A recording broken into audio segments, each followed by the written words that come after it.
सबको नमस्कार, सुप्रभात, जय हिंद। आज हम लोग बहुत ही महत्वपूर्ण चैप्टर शुरू करेंगे चाइल्ड साइकोलॉजी में, जो हम लोग देखते हैं सीटेट में 5 नंबर का क्वेश्चन यहाँ से पूछा जाता है। और कोई भी स्टेट का टेट हो, चाहे जेटेट हो, चाहे यूपी टेट या अदर स्टेट में कहीं का भी हो, 4 क्वेश्चन यहाँ से पूछा जाता है। ठीक है, आज हम लोग इंक्लूसिव एजुकेशन की बात करते हैं, जो हम लोग बोलेंगे स्पेशल चाइल्ड, विशिष्ट बालक की चर्चा हम लोग आज यहाँ करेंगे। सब बहुत ही महत्वपूर्ण प्रश्न है ये सब। अब ये बार बार एक क्वेश्चन रिपीट हो रहा है, हमेशा कुछ क्वेश्चन पूछा जाता है। चलिए स्टार्ट करते हैं। उससे पहले बोलेंगे सबको वीडियो को लाइक कर लीजिए और पूरा वीडियो को अंत तक देखिए। लास्ट में आप सब्सक्राइब यदि नहीं किए हैं तो जरूर करेंगे। ठीक है, ओके, चलिए स्टार्ट करते हैं आज का पहला प्रश्न। प्रश्न कहता है क्या, जो अपनी योग्यताओं, क्षमताओं, व्यक्तित्व तथा व्यवहार संबंधी विशेषताओं की दृष्टि से अपनी आयु के अन्य औसत तथा असामान्य बालकों से बहुत भिन्न होते हैं, वे कहलाते हैं, क्या कहलाते हैं? विशिष्ट बालक, पिछड़े बालक, समस्यात्मक बालक या फिर विकलांग बालक। तो ये क्या होगा मेरा? विशिष्ट बालक। यानी विशिष्ट बालक के अंतर्गत हम लोग उसको रखते हैं जो प्रतिभाशाली भी होते हैं, मंद बुद्धि वाले भी होते हैं, विकलांग होते हैं, पिछड़े बालक होते हैं, या फिर समस्या बालक होता है, या सारा बालक क्या होता है? विशिष्ट बालक के अंतर्गत आते हैं। आगे हम लोग देखते हैं दूसरा प्रश्न में। विशिष्ट बालक का संबंध है बुद्धि के स्तर से, निष्पत्ति के स्तर से, आर्थिक स्तर से या फिर सामाजिक स्तर से। तो याद रखिएगा, विशिष्ट बालक का संबंध जो होता है बुद्धि के स्तर से होगा। टर्मन के अनुसार विशिष्ट बालक की विशेषता है, विद्वान टर्मन कहता है, उसके अनुसार विशिष्ट बालक क्या है? उत्तम शारीरिक विकास, शैक्षिक विकास, बौद्धिक विकास या इनमें से कोई नहीं। तो याद रखिएगा, इसमें हो टर्मन के अनुसार विशिष्ट बालक में बौद्धिक विकास होगा इसका आंसर।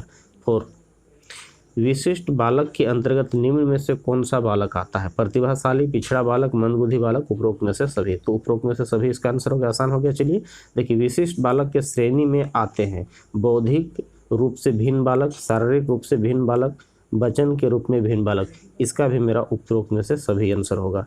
चलिए 6 प्रश्न में इंपॉर्टेंट प्रश्न है, निम्नलिखित कथन पर विचार कीजिए।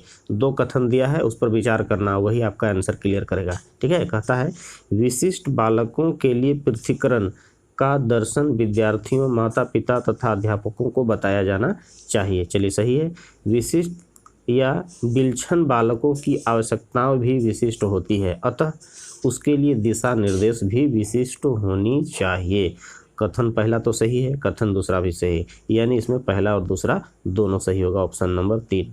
7 में विशिष्ट बालक की शिक्षा का क्या उद्देश्य होना चाहिए? मानसिक विकास होना चाहिए, शारीरिक विकास होना चाहिए, व्यावसायिक विकास होना चाहिए, इनमें से सभी। 3 में से सभी इसका आंसर होगा। सब तरह से विकास करना चाहिए उसका। विशिष्ट बालकों को शिक्षा देने हेतु अपनाए जाने वाली कौन कौन प्रणाली होता है? प्रभावक एवं उपयुक्त शिक्षा, संबंधित पाठ्यक्रम, विशिष्ट विद्यालय एवं कक्षाएं। उपरोक्त में से सभी, इसका भी मेरा उपरोक्त में से सभी आंसर होगा। 9, विशिष्ट बालकों की पहचान की विधि है, क्या है? सामूहिक निष्पत्ति, मानसिक परीक्षण, स्वास्थ्य परीक्षण। उपरोक्त में से सभी, इसका भी मेरा आंसर होगा उपरोक्त में से सभी। चलिए देखिए 10 में विशिष्ट बालकों के लिए विधि, विशिष्ट बालकों के लिए पूर्व पृथक्करण शिक्षा व्यवस्था का उदाहरण है, कौन सा है? अतिरिक्त कक्षा योजना, विशेष कक्षा योजना, विशेष विद्यालय योजना, आवासीय विद्यालय योजना। तो याद रखिएगा कि विशिष्ट बालक के लिए जो होता है आवासीय रेसिडेंशियल स्कूल होना चाहिए, और यह मेरा हो गया आंसर 4, इसका भी होगा। चलिए 11, विशिष्ट बालकों के प्रकार हैं मानसिक रूप से पिछड़े बालक, शैक्षिक रूप से पिछड़े बालक, प्रतिभाशाली बालक या सृजनात्मक यानी क्रिएटिव बालक। तो उपरोक्त में पहला भी आंसर सही है, दूसरा भी सही है, तीसरा भी सही है, चौथा भी सही है, यानी इनमें से इसका सभी आंसर होगा। नेक्स्ट 12, प्रतिभाशाली यानी खाली जगह दिया हुआ है, प्रतिभाशाली होने का संकेत नहीं है। याद रखिएगा, जो प्रतिभाशाली होकर संकेत नहीं है। सृजनात्मक ये संकेत होता है, दूसरे के साथ झगड़ना ये नहीं होना चाहिए। अभिव्यक्ति की नवीनता, जिज्ञासा, यानी सब लक्षण पाया जाता है, सिर्फ प्रतिभाशाली बालक जो होते हैं आपस में झगड़ते नहीं हैं। ठीक है, ये आंसर इसका आंसर होगा। 13 में प्रतिभाशाली विद्यार्थी होते हैं, स्वभाव के अंतर्मुखी होते हैं, अपनी आवश्यकताओं को दृढ़तापूर्वक नहीं कर पाते हैं, अपने निर्णय में आत्मनिर्भर होते हैं, शिक्षकों से स्वतंत्र होते हैं। तो याद रखिए, प्रतिभाशाली विद्यार्थी जो होते हैं अपने निर्णय पर आत्मनिर्भर होते हैं, ये आंसर होगा इसका। चलिए 14, प्रतिभाशाली बालक की विशेषता है, क्या है? सामान्य अध्ययन में रुचि, दैनिक कार्यों में समरूपता, मंद बुद्धि बालकों में रुचि या मूर्त रूप में मूर्त विषयों में रुचि। तो ये जनरल स्टडी जो होता है, सब प्रतिभाशाली बालक जो होते हैं सामान्य अध्ययन में इसको ज़्यादा रुचि होता है। अधिगम असमर्थी बालक, यानी अधिगम रूप से यानी लर्निंग में अक्षम बालक वह है जिसकी बुद्धि लब्धि कम होती है, बुद्धि लब्धि अधिक होती है, बुद्धि लब्धि औसत होती है या बुद्धि लब्धि बहुत ज़्यादा होती है। जो लर्निंग डिसेबिलिटी जो पाया जाता है, अक्षम होते हैं बालक, उसमें कौन कौन बालक होंगे? बुद्धि लब्धि जिनकी कम होती है, यानी जिनका IQ लेवल कम होता है, वो आंसर पहला होगा इसका 16 में। प्रतिभाशाली बालक है ना, प्रतिभाशाली शिक्षक होता है, कैसा होता है? अभी सारी चिंतक होता है, जहाँ अपसारी चिंतक बहिर्मुखी या बहुत परिश्रमी। याद रखिएगा इस प्रश्न का आंसर अपसारी चिंतक होगा, ठीक है, अपसारी चिंतक होगा। 17 अधिगम असमर्थ बालकों की विशेषता होती है, यानी जो लर्निंग डिसेबिलिटी जिसमें पाई जाती है अक्षम, उसकी विशेषता होती है संवेगात्मक विरोध, चेतना में कमी, स्मृति में कमी, और इनमें से सभी इसका आंसर होगा, ठीक है। चलिए देखते हैं हम लोग 14 में। अधिगम निर्योक्ता के लक्षण होते हैं, भागने की प्रवृत्ति ये होता है, अशांत एवं ऊर्जावान विध्वंसक होता है, ये भी होता है, अस्वान संबंधी विकार और अभिप्रेरणा का अभाव। याद रखिएगा अधिगम निर्योक्ता का लक्षण होगा अस्वान संबंधी यानी बाधा, विकार होगा इसका आंसर। 19 में देखिए, वंचित वर्ग के बालकों के अंतर्गत आते हैं, यानी अभिवंचित वर्ग के बालक के अंतर्गत आते हैं कौन? अंधे एवं अपंग, ये बालक तो आते हैं। पूर्ण बधिर एवं आंशिक बधिर, मंद बुद्धि वाले या हकलाने वाले बालक, उपरोक्त में से सभी प्रकार के बालक इसमें आते हैं अभिवंचित वर्ग के अंतर्गत, ठीक है। नेक्स्ट प्रश्न देखते हैं 20। श्रवण क्षतियुक्त बालक वे होते हैं, यानी जिनको सुनने में प्रॉब्लम होता है वे बालक होते हैं, न सुन पाते हैं न देख पाते हैं। नहीं, सुन पाते हैं लेकिन वो सुन तो नहीं पाते हैं, सही है, लेकिन देख पाते हैं वो। बोलने से पहले श्रवण शक्ति खोने वाले, न बोल पाते हैं और न देख पाते हैं, इनमें से कोई नहीं। तो याद रखिएगा श्रवण क्षतियुक्त बालक होते हैं, बोलने से पहले अपने श्रवण शक्ति को वो खो देते हैं, ठीक है। नेक्स्ट 21। सृजनात्मक विद्यार्थी वह है जो बहुत बुद्धिमान होता है, परीक्षा में हर बार अच्छे अंक प्राप्त करने के योग्य होता है, पार्श्व यानी जिसको हम लोग लेटरल थिंकिंग होता है ना, पार्श्व चिंतन और समस्या समाधान में अच्छा होता है, ड्राइंग एवं पेंटिंग में बहुत अच्छा होता है। तो हम लोग क्रिएटिव बालक जो होते हैं वे होते हैं जिनका थिंकिंग लेटरल होता है, यानी पार्श्व चिंतन रखते हैं और समस्या समाधान में अच्छा होते हैं, ठीक है। 22। समस्यात्मक बालक हैं झूठ बोलने वाले, सही है, झूठ बोलना एक समस्या है, चोरी करने वाले, माता पिता का कहना नहीं मानने वाले, और इस क्वेश्चन का आंसर मेरा उपरोक्त में से सभी होगा। 23। शारीरिक रूप से अक्षम बच्चों को सामान्यतः होता है, चलिए देखिए, जो शारीरिक रूप से अक्षम होते हैं उसमें क्या होता है, ठीक है। डिसकैल्कुलिया नहीं, डिसलेक्सिया नहीं, डिसग्राफिया नहीं, यानी ये डिस्थीमिया इसका आंसर होगा। बहुत ही इंपॉर्टेंट प्रश्न है, कई बार क्वेश्चन रिपीट कर चुका है, ठीक है।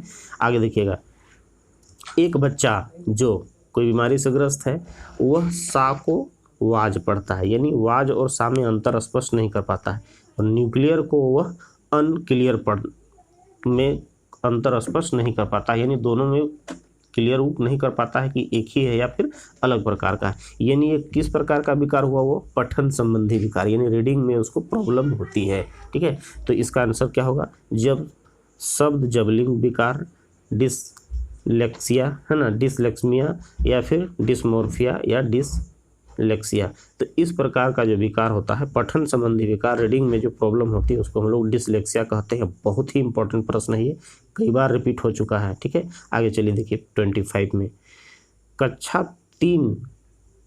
कक्षा में 3 बच्चे पोलियोग्रस्त हैं। कोई भी कक्षा है, 3 स्टूडेंट हैं जिसको पोलियो लगा हुआ है, ठीक है।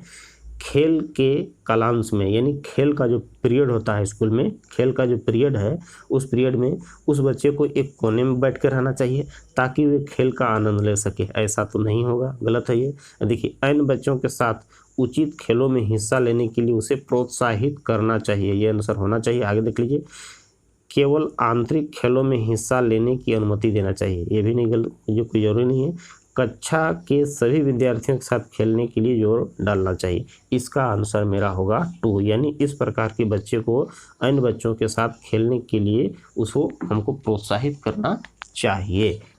26 प्रश्न में, जब एक शिक्षिका दृष्टिबाधित शिक्षार्थी को, यानी दृष्टिबाधित यानी देखने में जो बच्चा को प्रॉब्लम है, वैसे विद्यार्थी को कक्षा के अन्य विद्यार्थियों के साथ सामूहिक गतिविधियों में शामिल करती है। तो चलिए देखते हैं वो क्या करती है, सही करती है कि गलत करती है। पहला ऑप्शन दिया हुआ है कि कक्षा के लिए सीखने हेतु बाधा उत्पन्न कर रही है। नहीं, ऐसा नहीं है। समावेशी शिक्षा की भावना के अनुसार वो काम कर रही है, यानी समावेशी शिक्षा का जो नियम है, रूल है, उसके अनुसार वह काम कर रही है। आंसर होना चाहिए। आगे देख लीजिए, सभी शिक्षार्थियों में दृष्टिबाधित शिक्षार्थियों के प्रति सहानुभूति विकसित करने में मदद कर रही है। नहीं, शिक्षा बाधित विद्यार्थियों को संभवतः तनाव बढ़ा रही है। इसका आंसर मेरा होगा दूसरा, जो समावेशी शिक्षा की भावना के अनुसार वह इस शिक्षिका जो है वह टीचर काम कर रही है। 27, श्रवण ह्रास मतलब होता है सुनने संबंधी रोग। ठीक है, श्रवण ह्रास से ग्रसित बच्चे कक्षा में किस सबसे मुख्य कुंठा से ग्रसित रहते हैं, यानी उसका अभी जो ऑप्शन दिया हुआ उसमें कौन ऐसा शब्द है या कौन ऐसी वाक्य है जिससे वो ज़्यादा कुंठित रहते हैं। पहला ऑप्शन दिया हुआ है दूसरे के साथ संप्रेषण तथा सूचनाओं को बांटने में, यानी बातचीत वार्तालाप संप्रेषण में। दूसरा हो गया दूसरे विद्यार्थियों के साथ परीक्षा देने में अक्षमता, प्रस्तावित पाठ्य पुस्तक को पढ़ने में अक्षमता, खेल कूद में भागीदारिता निभाने में की अक्षमता। यहाँ पर चारों ऑप्शन में से सबसे ज़्यादा कुंठित बच्चा होता है जब अपना संप्रेषण नहीं कर पाता है। ठीक है, तो पहला आंसर इसका होगा। अब देखिए बहुत ही महत्वपूर्ण प्रश्न देखते हैं, डिसलेक्सिया मुख्य रूप से कौन सा विकार है, यानी अधिगम अक्षमता का कौन सा विकार है। अभी हम लोग थोड़ा सा चर्चा किए थे, डिसलेक्सिया मतलब पढ़ने संबंधी होगा। ठीक है, तो ये क्या होगा, सुनने संबंधी, पढ़ने संबंधी, बोलने संबंधी, या सुनने या बोलने दोनों संबंधी। तो याद रखिएगा, बहुत इंपॉर्टेंट प्रश्न है ये। डिसलेक्सिया जो होता है पठन विकार होता है, यानी पढ़ने संबंधी। नेक्स्ट देखते हैं 29 में, विशेष आवश्यकता वाले बच्चों को शिक्षा उपलब्ध कराई जानी चाहिए। जरूरी है कराई जानी चाहिए। अन्य सामान्य बच्चों के साथ विशेष विद्यालय में विशेष बच्चों के साथ विकसित पद्धतियों द्वारा, या विशेष विद्यालय में या विशेष विद्यालयों में विशेष शिक्षकों द्वारा। तो 29 का आंसर होगा सामान्य बच्चा के साथ भी करा सकते हैं, लेकिन यहाँ पर यदि उसको संभव है इस विद्यालय में तो विशेष विद्यालय उसके लिए होना चाहिए, विशेष बच्चों के साथ विकसित पद्धतियों के द्वारा। ठीक है, तो यहाँ आंसर इसका होना चाहिए पहला या फिर दूसरा। तो हम लोग देख रहे हैं कि क्या कह रहा है कि इसको उपलब्ध कराई जानी चाहिए सामान्य बच्चों के साथ ही, ताकि उसको किसी तरह का ये फील ना हो। और यदि उसकी संख्या यदि ज़्यादा हो जाएगी तब उसको अलग हम लोग कर सकते हैं। देखिए 30 प्रश्न में कहता है डिसलेक्सिया किससे संबंधी, क्वेश्चन रिपीट हो गया। चलिए देखिए, मानसिक विकार से, गणितीय विकार से, पठन विकार से, या व्यवहार संबंधी। तभी तुरंत चर्चा की, ये हो गया पठन विकार हो गया। चलिए 31, 5वीं कक्षा का दृष्टिबाधित विद्यार्थी, मान लीजिए कोई बच्चा है 5वीं कक्षा में और वो दृष्टिबाधित यानी देखने संबंधी उसको समस्या है, तो को निचले स्तर के कार्य करने की छूट मिलनी चाहिए। माने वैसे विद्यार्थी के माता पिता और मित्रों द्वारा उसे दैनिक कार्य को करने में सहायता करनी चाहिए, के साथ कक्षा में सामान्य रूप से व्यवहार किया जाना चाहिए और श्रव्य सीडी के माध्यम से सहायता उपलब्ध कराई जानी चाहिए। यानी वो बाधित बच्चा है, यानी देखने संबंधी रोग है, तो उसको सीडी उपलब्ध करा करके उसको बेहतर एजुकेशन हम लोग दे सकते हैं। नेक्स्ट है, के साथ कक्षा में विशेष व्यवहार किया जाना चाहिए। तो इस प्रश्न का आंसर होगा तीसरा। ठीक है, सामान्य रूप से व्यवहार करेंगे और उसको देखने संबंधी है तो उसको आवाज़ साउंड से सिखाने का प्रयास करेंगे, जिसमें हम सीडी के माध्यम या सीडी का सहायता हम लोग ले सकते हैं। 32, विशेष रूप से प्राथमिक स्तर पर विद्यार्थियों की सीखने संबंधी समस्याओं को संबोधित करने का सबसे बेहतर तरीका है अक्षमता के अनुरूप विभिन्न शिक्षण पद्धतियों का प्रयोग, महंगी और चमकदार सहायक सामग्री का प्रयोग, सरल और रोचक पाठ्य पुस्तकों का प्रयोग, कहानी कथन पद्धति का प्रयोग। यहाँ पर हमको क्या करना है कि अक्षमता के अनुरूप विभिन्न शिक्षण पद्धति का प्रयोग करना चाहिए, यानी वो किस लेवल तक वो समझ सकता है उस लेवल तक हमको नीचे उतर करके प्राय उसकी समस्या को समाधान करना चाहिए। आंसर पहला इसका होगा। चलिए 33 में, निःशक्त बच्चों के लिए समेकित शिक्षा की केंद्र प्रायोजित योजना का उद्देश्य क्या है? में निःशक्त बच्चों को शैक्षिक अवसर उपलब्ध कराना चाहिए। विशेष विद्यालय में, मुक्त विद्यालय में, या फिर ब्लाइंड रिलीफ एसोसिएशन के विद्यालय में, नियमित विद्यालय में इसको शिक्षा कराना चाहिए। उद्देश्य है कि नियमित विद्यालयों में निःशक्त बच्चों को शिक्षा उपलब्ध कराना। ठीक है। नेक्स्ट 34, डिस्थीमिया, याद रखिएगा, इंपॉर्टेंट प्रश्न है। गंभीर तनाव की अवस्था, पठन विकार, शब्द जबलिंग विकार या लेखन विकार। तो डिस्थीमिया जो होता है गंभीर तनाव की स्थिति में आ जाता है बच्चा, जिससे उसको पढ़ने या कोई अच्छे कार्य करने में मन नहीं लगता। ठीक है। गणित को समझने की आवश्यकता है, बहुत ही इंपॉर्टेंट प्रश्न है। जो मैथ को समझने में दिक्कत होता है कोई बच्चा को, यानी मैथ से उसको डर लगता है, ठीक है, तो कौन सा विकार होगा? ठीक है, कौन सा अक्षमता उसका है? डिस्मोर्फिया, डिसकैल्कुलिया, डिसग्राफिया और डिसलेक्सिया। तो याद रखिएगा, गणित मतलब कैलकुलेशन करना पड़ता है, गणना पढ़ना पड़ता है। गणित माने गणना से संबंधित है, यानी कैलकुलेसिया हो गया। डिसकैल्कुलिया यानी याद रखिए कैलकुलेशन करने संबंधी। कैलकुलेशन हम लोग कहाँ करते हैं? गणित में करते हैं। तो उसको उस अक्षमता को हम लोग क्या कहते हैं? डिसकैल्कुलिया। बहुत ही इंपॉर्टेंट प्रश्न है ये। देखिए 36 में, डिसग्राफिया मुख्य रूप से कौन सा विकार है? ठीक है, सुनने में, पढ़ने में, बोलने में या लिखने में। याद रखिएगा, डिसग्राफिया लिखने यानी लेखन संबंधी विकार है। 37, निम्नलिखित में से मौखिक रूप से सीखने की आवश्यकता कौन सी है? यानी मौखिक रूप से सीखने की आवश्यकता यानी अक्षमता क्या है? डिसग्राफिया, डिसकैल्कुलिया, अफेजिया या फिर डिसलेक्सिया। तो अभी हम लोग तुरंत पढ़े, डिसलेक्सिया मेरा क्या होगा? डिसकैल्कुलिया मेरा हो जाता है मैथ से, गणित से संबंधी। डिसलेक्सिया हो जाता है पठन संबंधी। डिसग्राफिया लेखन संबंधी। तो ये क्या हो गया मेरा? मौखिक रूप से अफेजिया इसका आंसर होगा। आगे देखिए 38, खाली जगह दिया हुआ है के अतिरिक्त निम्नलिखित सभी कारण अक्षमता को उत्पन्न करते हैं। यानी कौन सा कारण है उसके अतिरिक्त जो होता है कोई ना कोई अक्षमता है। तो सांस्कृतिक कारक अक्षमता नहीं है, सेरेब्रम डिस्फंक्शन, संवेगात्मक विघ्न या फिर व्यवहारगत विघ्न। तो इस क्वेश्चन का आंसर होगा मेरा पहला। नेक्स्ट देखते हैं 39 में, गतिक कौशलों में अधिगम नियोक्ता कहलाती है। यानी गतिक कौशलों में अधिगम नियोक्ता क्या कहलाती है? डिस्फेजिया, डिस्प्रैक्सिया, डिसकैल्कुलिया या फिर डिसलेक्सिया। तो इस प्रश्न का आंसर हो गया डिस्प्रैक्सिया होगा। ठीक है। नेक्स्ट, बहुत ही इंपॉर्टेंट प्रश्न का चर्चा कर रहे हैं, बार बार इसको रिपीट करिए, याद करिए, क्योंकि इसका नाम ऐसा है ना कि कन्फ्यूजन होता है। इसलिए इसको 2 बार देख लीजिए, 1-2 बार देखिए, 3 बार देखिए, जितना बार, और नहीं तो फिर कॉपी में नोट करके इसको याद करिए। चलिए देखिए नेक्स्ट प्रश्न 40, निम्नलिखित में से कौन सी मानसिक मंदता की विशेषता नहीं है? बुद्धि लब्धि जिसका 25 से 70 के मध्य होता है, धीमी गति से सीखता लेकिन दैनिक जीवन की क्रियाओं को न कर पाना, वातावरण के साथ अनुकूलन में कठिनाई, या अंतर्वैयक्तिक संबंधों का कमजोर होना। और इसका आंसर मेरा ये होगा 4, यानी अंतर्वैयक्तिक संबंधों का कमजोर होना। 41, विद्यार्थियों के अच्छे मानसिक स्वास्थ्य को बनाए रखने के लिए निम्नलिखित में कौन सा तरीका सबसे महत्वपूर्ण है? ठीक है, सहशैक्षिक क्रियाओं का प्रावधान, अभिव्यक्ति की स्वतंत्रता, रुचियों की भिन्नता, अध्यापक की भूमिका एवं विद्यालयी वातावरण। यानी सबसे महत्वपूर्ण भूमिका अध्यापक की होती है और विद्यालयी वातावरण। ऑप्शन नंबर 4 इसका आंसर होगा। चलिए 42 में, शारीरिक नियोक्ता यानी शारीरिक अक्षमता वाले व्यक्ति के लिए निम्नलिखित में से कौन सी युक्ति जो होती है रक्षा तंत्र में सबसे संतोषजनक होती है ना? तादात्मीकरण, विवेकीकरण, अतिकल्पना, इनमें से कोई नहीं। याद रखिएगा, इसका आंसर क्या होगा? अतिकल्पना। 43, मानसिक स्वास्थ्य एवं कौन ऐसा चीज है जिसमें घनिष्ठ संबंध होता है? अभिवृत्ति, स्वीकार्यता, बचने और समायोजन। तो इस क्वेश्चन का आंसर होगा स्वीकार्यता और मानसिक स्वास्थ्य में दोनों में घनिष्ठ संबंध होता है। 44, मानसिक स्वास्थ्य के नियमों को खोजना, उन्हें बनाए रखना अध्ययन का केंद्र बिंदु है। यह कथन कही गई है और ये बहुत ही महत्वपूर्ण लाइन है। और इसको किस विद्वान ने कहा है?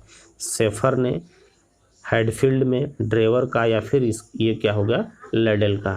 ठीक है, तो यह कथन ड्रेवर के द्वारा कही गई है। 45, निम्नलिखित में से मानसिक विकार के लक्षणों को सभी दर्शाते हैं सिवाय कौन सा? भग्नाशा, तनाव, संबंध और चिंता। तो यहाँ पर तनाव संबंधी मानसिक विकार भग्नाशा भी होता है, तनाव भी होता है, चिंता होता है, यानी इसका आंसर क्या होगा? संबंध के छोड़ करके, है ना। आगे चलिए देखिए 46 में कि फ एवं व, म एवं न अक्षरों की ध्वनियों में अंतर न कर पाना अधिगम की किस समस्या से संबंधित है? तो 46 का आंसर होगा अवधान केंद्रण से, स्मृति से, प्रत्यक्षीकरण से या इनमें से सभी। तो यह मेरा इनमें से सभी होगा इसका आंसर। नेक्स्ट 47 में, यदि आपकी कक्षा में कोई बच्चा अधिगम अक्षम हो, यानी अधिगम में अक्षमता दिखाता है, तो आप क्या करेंगे? उसकी ओर कोई ध्यान नहीं देंगे? ऐसा तो हो नहीं सकता है। उसकी अक्षमता किस प्रकार की है यह जानकर उसको सिखाने का प्रयास करेंगे। आंसर तो यही होना चाहिए। आगे देख लीजिए, इसके अतिरिक्त कक्षा लेंगे? नहीं। उसकी बैठक व्यवस्था कक्षा के बुद्धिमान बच्चों के साथ करेंगे। ये मेरा दूसरा आंसर होगा, यानी उसकी अक्षमता किस प्रकार की है उसको पहले हम लोग जानेंगे और इसको जान करके उसको सिखाने का प्रयास करेंगे। यानी अक्षम बहुत हो सकता है, देखने संबंधी बीमारी है तो देखने संबंधी समस्या का हल करेंगे, सुनने संबंधी रोग है तो सुनने संबंधी समस्या का हल करने का प्रयास करेंगे, ठीक है। बैठने में प्रॉब्लम है तो बैठने संबंधी समस्या का हल करेंगे और उसके अनुसार उसको सिखाने का प्रयास करेंगे। तो 48 में चलिए, निम्न में से कौन सा कथन किसी व्यक्ति की मानसिक स्वास्थ्य को उत्तम रूप से प्रदर्शित करता है? पहला ऑप्शन है पूर्ण अभिव्यक्ति, संगतिकरण, सामान्य लक्षण की ओर निर्देशन। दूसरा में है मानसिक विकारों का न होना, व्यक्तित्व के विकारों से मुक्ति या इनमें से सभी। तो इसका आंसर पहला ही मेरा होगा, यानी पूर्ण अभिव्यक्ति, संगतिकरण एवं सामान्य लक्षण की ओर निर्देशन इसका आंसर होगा। 49 में, निम्नलिखित में से कौन सा संकेत बच्चों में दृष्टि बाधिता की समस्या को सूचित नहीं करता है? ठीक है, दिशा निर्देश के अनुसरण में समस्या, उदासी, ठोकर लगने का भय या दूरी मापने में असमर्थता। तो ये पहला आंसर इसका हो गया, यानी दिशा निर्देशन और के अनुसरण में इसकी संकेत बच्चे की बाधिता का समस्या को सूचित नहीं करता है।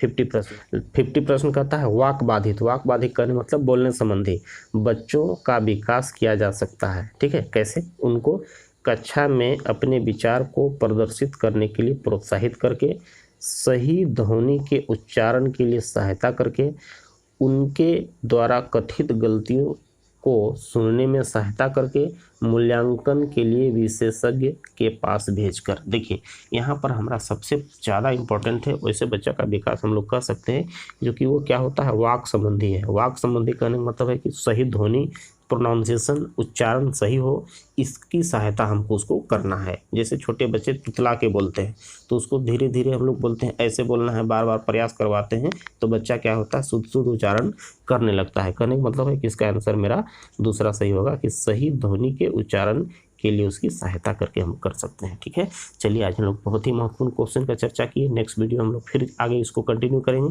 इसके लिए सबसे बोलेंगे कि अब तक जो सब्सक्राइब नहीं किए हैं कृपया जरूर सब्सक्राइब करें, ताकि हम आपके पास जब भी कोई अपलोड करें नया वीडियो तो आपके पास नोटिस पहुंच जाए। क्लियर है? ओके, धन्यवाद।